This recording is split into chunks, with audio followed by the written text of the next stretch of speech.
What's going on? Ryan here, setthepacetriathlon.com. You're watching this live, like I usually make them.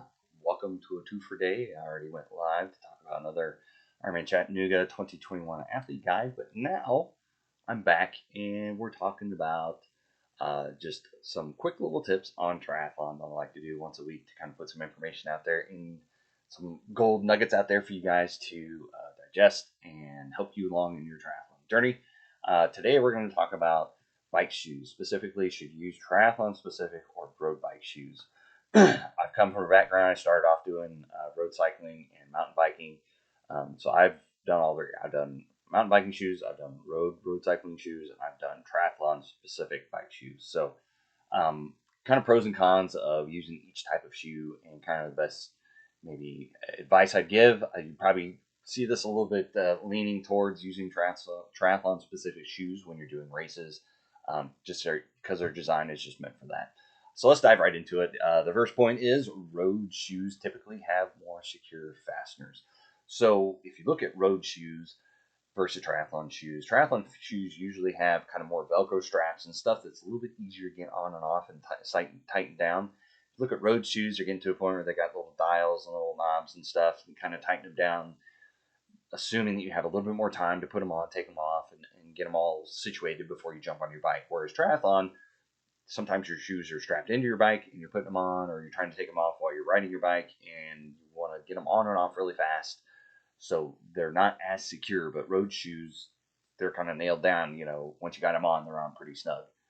And usually you want to stop your bike before you try to take them off. Commercially, triathlon shoes are more go on, come off quickly, like I mentioned.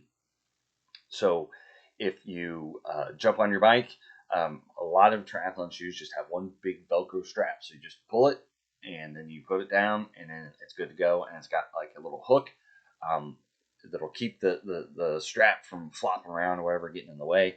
So it's just meant to be able to reach down, pull it off, loosen it up, and then get it off your foot as easily as possible on the bike, which road shoes are not really meant for that kind of situation.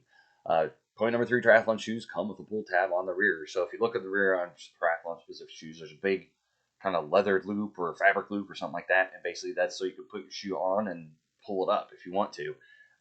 Especially if you're the type that you clip your shoes in and start your race that way and jump on the bike. When you slide your shoe in, you want to be able to grab the back and just kind of pull it up and then slide the heel in. So that's one benefit that road shoes don't have. So if you get in a race and you got a road cycling shoe, you're not going to have that ability. Triathlon shoes have oversized strap, like I mentioned. It's a big, huge strap, so you can just pull in a large part so you can just get a good grip and just pull it up or tighten it down or wherever you need to. And it's usually just a large strap. A lot of them have like two smaller straps kind of on the top, but personally I never mess with them. It's just the one big strap that I'm using. Triathlon shoes are made to go with or without socks.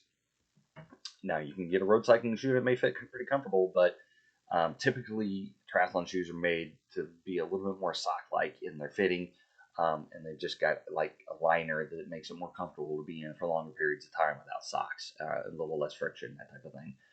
Triathlon shoes are made to allow moisture out of the shoe. So road cycling shoes, they might be watertight because there's going to be no situation typically where you're going to be wet first and get in the shoes. So maybe it's raining or something like that. But triathlon, you're always coming out of the water and you're wet. And when you get in your shoes, you're going to be wet. So the last thing you want is 112 miles or 56 miles where your feet are all wet and you can't get any air and they can't get the water out. So typically, there's a little bit more opportunities for moisture to get out of the shoe for triathlon shoes and are not as enclosed. So just keep that in mind. Most triathlon bike shoes are made to go multiple pedal types. So, cycling, there's tons. There's speed play, there's 8-meter type pedals, there's look pedals, there's SPD pedals. So typically triathlon shoes, they don't come with a cleat specifically, so you can put on whatever cleat that you need to. They're a little bit more adaptable to a wider range of pedals, so just keep that in mind. Most of them are. Triathlon shoes have advantage of the hard sole. So, and I'm thinking about when you think about mountain bike shoes and that type of thing. The soles on cycling shoes are pretty stiff because you're putting that power transfer all to the balls of your feet around that area, transferring the power from the entire shoe to that little pedal point. So you don't want over flexible shoes. Typically, like road shoes and triathlon shoes are pretty inflexible like that, so you can get that power to the pedal, not hurt your feet. Mountain bike shoes are a little less, in my experience, not as firm. So just pay attention to that. So when you're trying on shoes and you're trying to pick shoes, triathlon shoes are made so you can transfer that power from the whole foot to the pedal. And basically the soles are going to be hard carbon fiber or some other material that's inflexible, and make sure it transfers that power. So just make sure you pay attention to that. Um, Number 9, probably lose some power delivery at the tri shoe. So cycling shoes, they're made for cycling. They're not made with any type of walking or running or taking them on and off in a hurry type of thing in mind. Their sole purpose for those is power transfer of the pedals. So you may be giving up, like, road cycling shoes may be completely inflexible compared to their triathlon brothers and sisters, because you want that power transfer to the pedals. So you might lose a little bit of power delivery with a tri shoe, but what's like 0.5% of power loss, so it's not that big of a deal. Number 10, triathlon shoes typically have more padding in them for comfort. So that kind of goes along with the moisture thing. More padding, and you got water in there, a little bit more moisture, but you got that padding in there so they're comfortable in long periods of time, especially if you don't go with socks. So you got to keep that in mind.